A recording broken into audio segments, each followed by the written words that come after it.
All right, good morning and welcome. I'm very excited about our first day of classes on Monday for Knox County Schools as we get ready for the start of the new school year. So thank you for being here today. You've heard me discuss 4 priorities in the past that we're committed to for Knox County Schools, but let me say that in order to have those happen, the most important thing is to ensure safety in every one of our schools. We're thankful of the support of Mayor Concannon and Mayor Jacobs, as well as our other partners, the Knoxville Police Department, and also the Knox County Sheriff's Department, as they play an essential role in keeping our students safe. As you know, school safety is on the minds of parents across the country after the terrible tragedy in Texas. In just a moment, Chief Perriard will talk about some of the specific actions that we have taken to prepare for school. But first, I want to emphasize the strong financial commitment of safety by our Board of Education and County Commission. Earlier this year, the Board and Commission approved $4.7 million in additional funding for school security. This crucial investment highlights our determination to be proactive in protecting our students and staff against potential threats as they come. This funding will allow our district to add 22 positions to our security division, most of them being officers assigned to schools. I recently attended the graduation ceremony of a new class of school security officers, and I was very impressed by their dedication and their training. School safety is paramount, and we will never stop working to protect the well-being of our students, staff, and school community. Today, I'm excited to announce 3 of our next steps in this process. First, we will actively recruit and retain the best school security officers. There is no better way to make schools safe than to have a highly trained officer in every school. So I have asked our newly created talent acquisition team to focus on actively increasing their recruitment of military veterans, and I'm also proposing an extension of a paid military leave for up to 30 days of any SSO or other employee serving as a reservist. One example of that is with us today. Officer Devin Kaiser is a reservist who's finished among the top recruits in his class of our latest graduating class. He's a perfect example of someone who is using his existing skills to move our mission forward. Secondly, I've asked our partners from the Sheriff's Office and Knoxville Police Department to provide an annual audit of every school safety plan and district safety plan. Let me be clear, I have full confidence in the ability of our Knox County Security Division. However, it's always wise to have a second set of eyes look over plans to make sure we're all on the same page and we've crossed all the T's and dotted all the I's. And finally, I want to announce the relaunch of an anonymous tip line, which is monitored 7 days a week.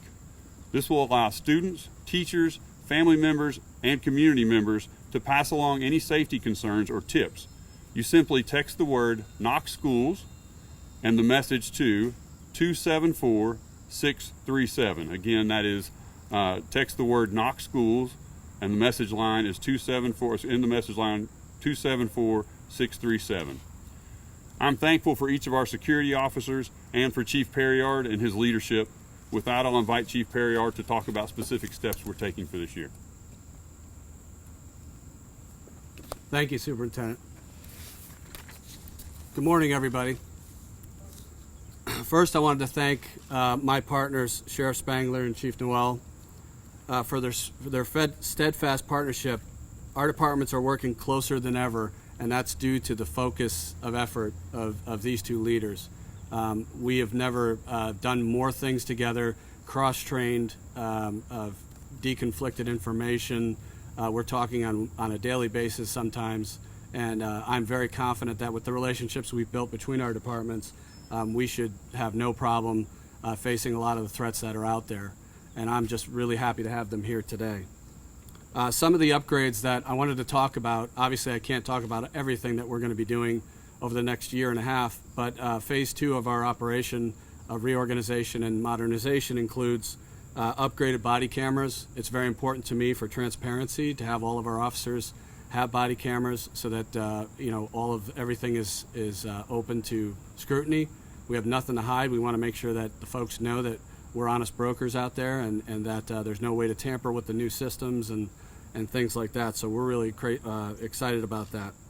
The second one is tighter access control procedures. We've been incrementally making changes throughout the district that I can't talk specifically about, to bolster access control to our schools, which is one of the most important mitigation strategies for security. We've also instituted an integrated visitor management system. This is to ensure people that want to do us harm have a harder time getting on our properties. We've done many physical security upgrades throughout the district over the past year, and we have plans to do more throughout the year. So you will see folks out doing maintenance work and doing big work around our schools throughout the year that we're really proud of.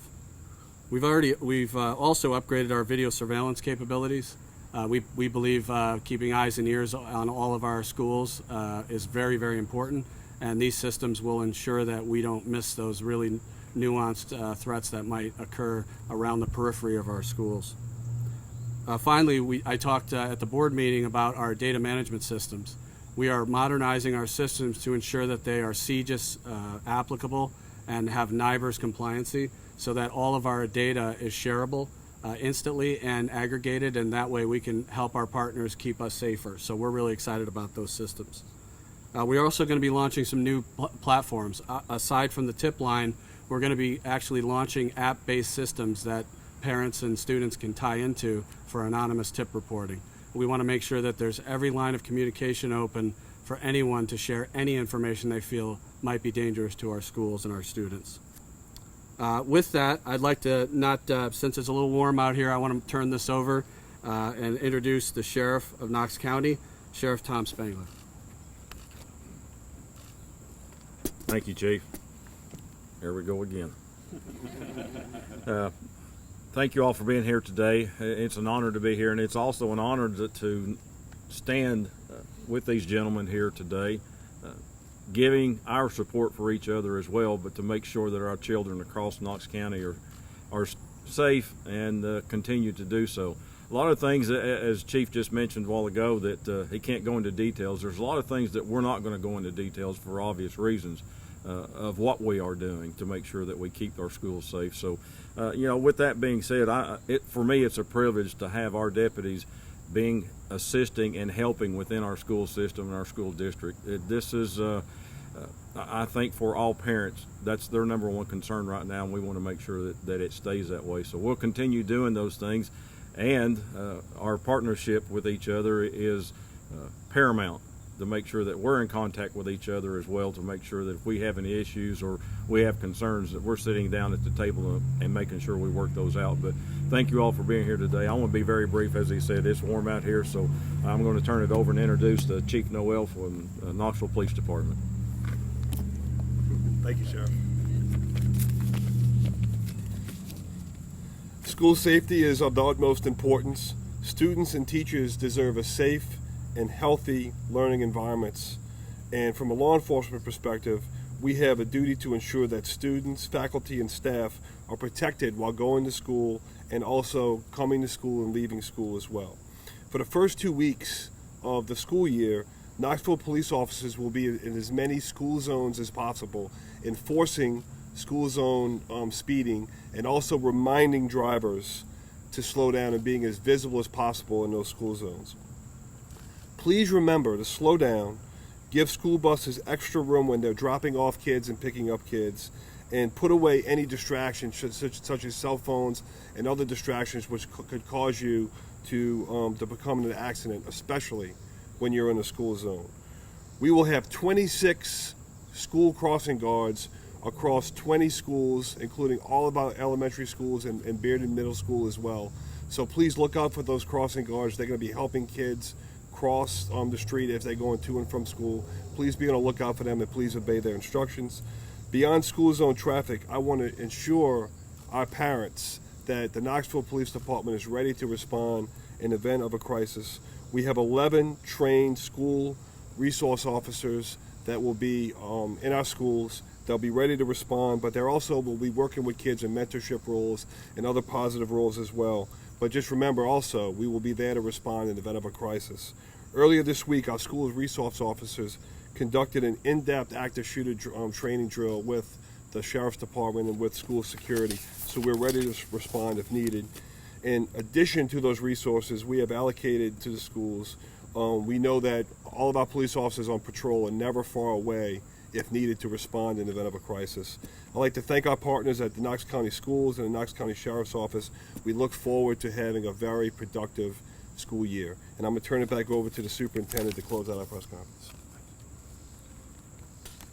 Thank you, Chief. And just want to say again, and pause for a moment to realize how unique it is in a community like ours in Knoxville that, sometimes there's strife between people and those things. It's great to see, this is a real relationship, a real partnership. And I think it just speaks to Knox County and Knoxville and are willing to cooperate and make what's best for kids. So I want to say again, thank you to our partners who are here today. I'd also like to take a minute and thank our families, because we know that safety is everyone's responsibility. We have a flyer of information for families that will be going out to kids in the first week, talking about tips that families may be able to do even to be part of this safety, because it does take everyone. We talk about safety being a team sport. It's going to take all of us to make that happen. That information is available at knoxschools.org/safeschools, and we'll continue to update things throughout the year there. Just want to also let you know, in addition to Chief Perriard and Officer Kaiser, who will be as well, we also have other folks from the district leadership team who can answer additional questions you may have around safety. We have our Assistant Superintendent of Student Success, Jason Myers, who will be here if there are questions around mental health and the supports available to our students. We have our Director of Transportation, Ryan Dillingham. If there are questions about bus safety, Freddie Cox is our Chief Technology Officer, and he can address questions around internet safety. Thank you, and Carly, I think I'll turn it over to you at this point.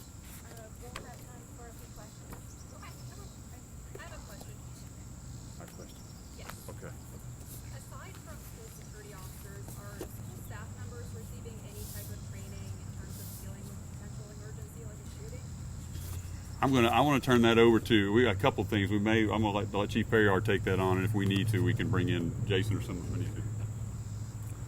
Yes, the answer is yes. We do have active shooter training that we do periodically with the staff. We also did an annual brief with all the administrators this year to update them on any trends that were happening through the active shooter phenomenon. And we covered some changes that we're doing to the schools individually that they can make their targets harder. So we did a bunch of engagement with them to make sure that they understand, because we have to stay ahead of this. This is a problem that is not going away, and honestly, it evolves. The threat evolves, and we have to evolve ahead of it.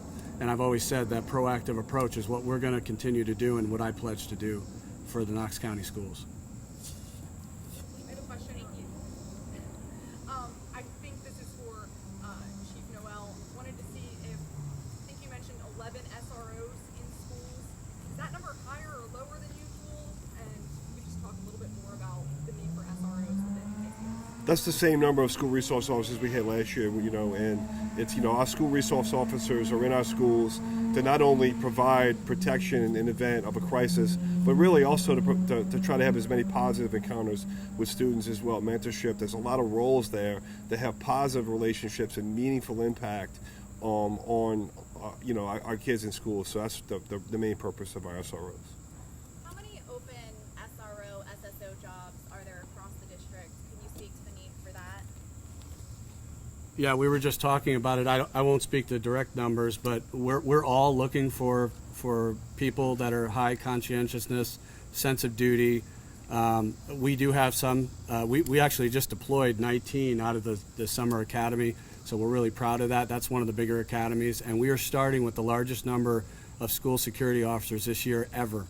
By the fall, we're going to conduct a second academy, and we're asking anyone in the community, especially Knoxvillians, if they have a sense of duty or God puts it on their heart to do this job, we would love to have you. And so just reach out to my office, and we're looking for folks. Absolutely. Will there be an SRO or SSO in every school when kids go back on Monday? Absolutely. Dr. Reiswick, can you talk a little bit more about how parents would be notified in case there is an emergency that comes up?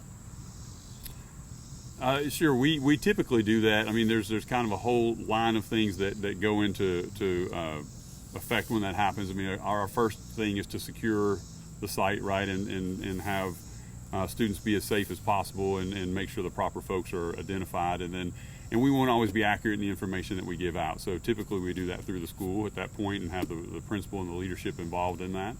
But again, our first concern is safety and making sure we've secured things. and then we want to make sure we're communicating out accurately to the families when we do, and that's usually through the schools. And that communication happens via email, phone, how does that? It would be our typical. I mean, Carla may have things to add to that, but we have multiple media ways we do that, and we have a Parent Square, which is one of our things we've launched for this year, that a way to better increase communication. But it would be a series of things. There could potentially be emails, potentially be direct messages or text and/or calls. So we try to cover as many bases as we can to get that done. What is your one message to parents today that are going to be watching this tonight? What do you want them to know when 48, 72 hours from now they're sending their kids to school on Monday? You know, I'd say we're ready. You know, we've done everything that we can do to possibly be prepared for this, and I feel confident as a dad who's sending my daughter to school. Right, I feel very confident in the work that's been done to be prepared at this point, and I think they should as well. I say that too to know that there are no 100%, right, and that's part of what we're doing to this to bring awareness. As we said before, safety is kind of a team sport, and we need communication on their side when there are things that they're hearing in the community. That's why we have things like the tip line and other kinds of things that are there. So we need to make sure that we're all communicating and we're all on the same page trying to get that done. But I feel very confident that we'll be safe on the first day of school when we go.